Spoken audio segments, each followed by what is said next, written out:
Iya, kasus penggunaan plat nomor palsu ini juga tidak jarang terjadi. Sejumlah oknum rela menggunakan plat palsu alih-alih supaya bisa menjadi raja di jalanan.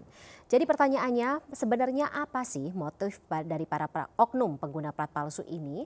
Kita akan membahasnya dari sisi psikologis bersama dengan pakar psikologi forensik, Ibu Reni Kusumawardani. Ibu Reni, selamat sore. Selamat sore, Mbak Fani ya. Assalamualaikum Ibu Reni, terima kasih atas waktunya bersama kami hari ini atau sore hari ini. Bu, kembali kita dibuat apa ya namanya? Prihatin sekali lagi begitu. Ada kasus pidana di jalanan gitu, aksi koboi di jalanan yang melibatkan sebenarnya pelakunya lagi-lagi orang sipil. Tapi kali ini saya ingin gali dari apa sebenarnya yang mendasari seseorang itu bisa jadi katakanlah gila hormat begitu, sewenang-wenang, kok gampang sekali emosi atau ya tadi mengancam orang lain melakukan aksi pidana tersebut di jalanan. Mhm. Iya, kalau tadi disampaikan oleh pihak kepolisian ini masih di dalam proses, penyidikan ya. Mhm, mhm. Jadi, kalau dari sisi psikologis, kita melihat pada penggunaan nomor polisi tidak sesuai Yang dengan palsu. yang semestinya, Mhm. itu adalah tindak pelanggaran. Iya. Jadi pada saat seseorang dengan sadar melakukan sebuah pelanggaran, berarti memang orang itu adalah orang yang tidak stabil Hmm. secara emosional. Ah. Jadi yang bisa memanipulasi, bisa menghalalkan berbagai cara. Nah, pada orang-orang yang tidak stabil seperti ini, ada kecenderungan untuk lebih memungkinkan melakukan perilaku show off ya, Hmm. atau apa namanya, Pamer. ya betul, pamer di jalan raya. Nah, ini pun kita perlu melihat pada situasi lingkungan ya. Hmm. Sebetulnya kalau kita mau jujur, di jalan raya, pengguna jalan raya di Indonesia rata-rata itu memang boleh dibilang ketertibannya itu cukup rendah ya saya Hmm. rasa ya, Mhm. di mana bisa melanggar, di situ sangat mungkin seseorang melakukan, pelanggaran begitu dan kemudian yang ada itu emosinya adalah ingin duluan, ingin didulukan dan ingin dimenangkan. Nah, situasi lingkungan, kebiasaan di jalan raya seperti ini, kemudian ada bahwa, psikologis dari yang bersangkutan yang kemudian tidak stabil dan suka pamer, Hmm. ditambah dengan adanya senjata yang dia bawa. Jadi senjata api atau senjata tajam itu secara berdiri sendiri saja sudah memiliki karakteristik agresif. Jadi pada saat seseorang mengetahui dirinya membawa atau menyiapkan sesuatu alat yang memiliki karakteristik agresif, maka pada saat ada situasi yang tidak sesuai dengan harapannya, dia ingin menunjukkan powernya dan dia punya, apa namanya, punya punya punya yang tadi ya, Ah. senjata itu yang menjadi Ah. akses. Jadi Ah. memudahkan akses dia untuk memiliki perilaku agresivitas yang Ah. lebih dibanding kalau dia tidak membawa, senjata tajam atau senjata api gitu. Oke, Jadi oke. pada dasarnya memang ini secara psikologis tampak bahwa dia merupakan orang yang cenderung mudah untuk melanggar. Oke, berarti kalau boleh saya garis bawahi atau saya ambil poinnya begitu Bu Reni ya. Yang pertama sebenarnya sih sebelum kita memiliki SIM atau bisa mengendarai atau mempunyai sertifikat untuk apa ya mengendarai di jalanan harusnya kita matang secara emosional terlebih dahulu ya gitu. Jadi kalau pengambilan SIM kayaknya bukan hanya bisa mengemudi tetapi juga EQ-nya harus bagus dulu kalau biar bisa lebih aman. Dan yang kedua berarti Bu Reni di sini kemudahan untuk orang mendapatkan senjata juga apakah bisa menjadi catatan begitu. Kalau semakin mudah akses orang untuk mempunyai senjata, apapun itu gitu didapatkan secara legal dan juga ilegal, berarti kan orang tersebut secara apa ya, secara emosional, secara psikologis memiliki seperti mempunyai atau merasa memiliki hak untuk lebih berkuasa dibanding orang-orang sekitarnya, begitukah?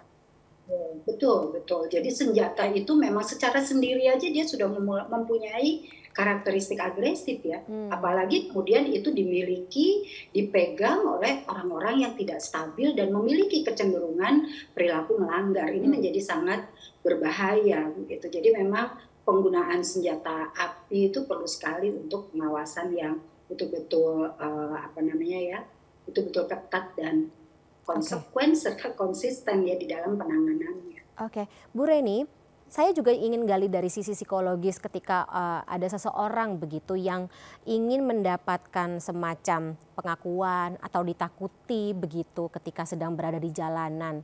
Ini apa yang menyebabkan hal tersebut dan apakah berbeda begitu ketika orang tersebut berlaku ya seenaknya di jalanan dengan ketika dia ya biasa-biasa saja di lingkungan sekitar dia, di lingkungan terdekat dia, di tempat kerjaan begitu.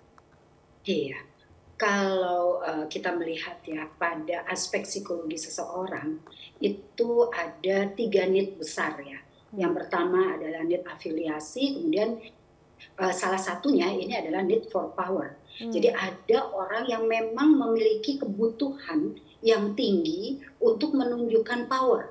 Jadi dia ingin menunjukkan kekuasaannya di atas orang lain, ingin menunjukkan bahwa dia tuh lebih dari orang lain. Ini yang kemudian jika ini terjadi pada orang yang stabil, orang yang emosinya matang, mature, ini nggak apa-apa. Artinya orang bisa punya kebutuhan untuk power, tapi dengan cara yang proporsional dan tidak melanggar aturan gitu ya, dengan upaya yang memang achieve dengan semestinya. Tapi kalau ini berada pada orang-orang yang tidak stabil, yang bisa terjadi adalah pelanggaran terhadap hal-hal yang harusnya dia jaga hanya untuk menunjukkan powernya. Jadi lagi-lagi memang ada emosi yang tidak stabil yang mendasari itu. Termasuk dengan orang-orang ya kalau misal kita melihat bagaimana kasus-kasus yang ada ya 1 tahun terakhir begitu, videonya tuh banyak banget yang viral kan terkait dengan orang-orang yang berlaku aneh banget gitu di jalan. Saya bilang aneh karena ya tidak biasa begitu. Tapi dengan adanya kemudahan orang begitu untuk membuat atau memviralkan video-video seperti ini gitu, kenapa masih banyak ya pihak-pihak atau oknum-oknum ini ya berani begitu mempertunjukkan tindakan-tindakan dan juga arogansi yang tidak perlu ini? Ada 2 hal, Mbak.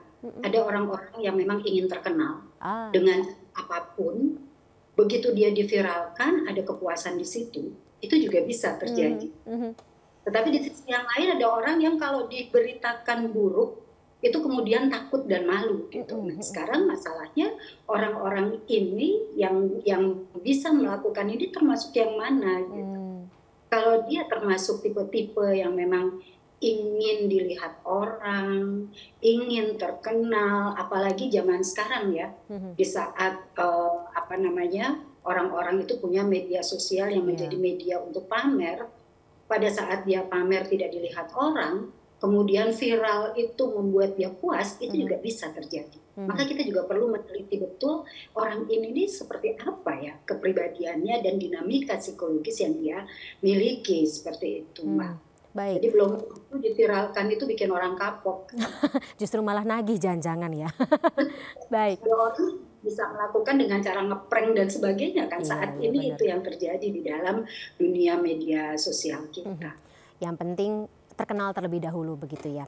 Bu Reni, mungkin terakhir Bu Reni, ya kita tidak bisa menjamin kasus-kasus seperti ini ke depannya tidak akan terjadi lagi. Tapi mungkin kita bisa belajar seperti itu untuk meminimalisir kondisi emosional kita terutama saat kita sedang mengemudi. Tetapi gini Bu Reni, entah kenapa saya yang hitungannya ya saya tidak bisa komparasi seperti itu, tapi kalau misalnya di jalanan itu biasanya suka lebih mudah terpancing begitu saat mengemudi, entah sedang disalip atau ya katakanlah hal-hal macet seperti itu gitu, suka atau gampang sekali mengundang emosi, atau memang ada kondisi secara psikologis ya maksudnya kondisi tersebut memang ada istilahnya dalam psikologis, atau seperti apa Bu ketika fenomena ini lebih mudah terjadi saat kita berada di lalu lintas atau di jalanan?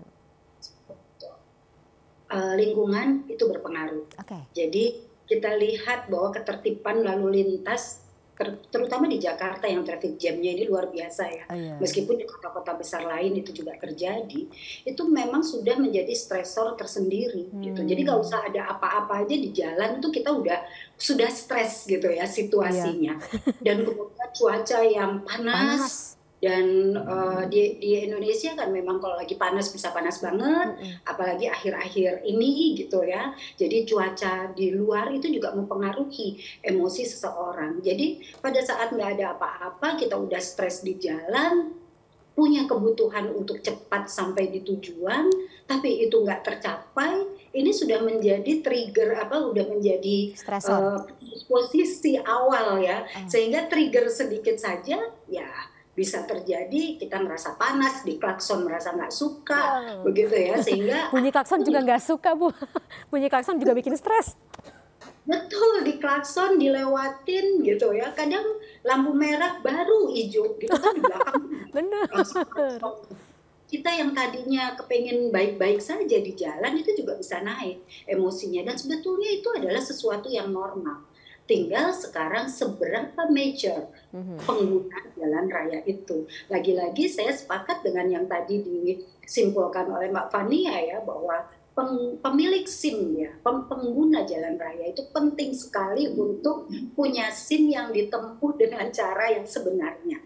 Jadi bukan hanya terampil di dalam mengendara saja, tetapi juga bagaimana kemampuan pengendalian emosinya itu diperhatikan.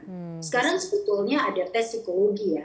Nah, tinggal sekarang yang menjadi harapan kita semua, tes psikologi itu pun dilakukan dengan sebenar-benarnya, bukan hanya sebagai formalitas ya. Itu tentunya harapan kita semua, termasuk saya sebagai psikolog. Baik Ibu, terima kasih sebelumnya atas insight-nya. Ini saya harapkan juga bisa menjadi pertimbangan tersendiri ya untuk para pemilik kebijakan, supaya lagi-lagi kita bisa sama-sama meminimalisir kasus-kasus ini terjadi ke depannya seperti itu. Terima kasih sekali lagi Ibu Reni atas waktunya selaku pakar psikologi forensik. Kita ketemu lagi di lain kesempatan ya Bu ya. Terima kasih sekali lagi. Assalamualaikum, sampai jumpa.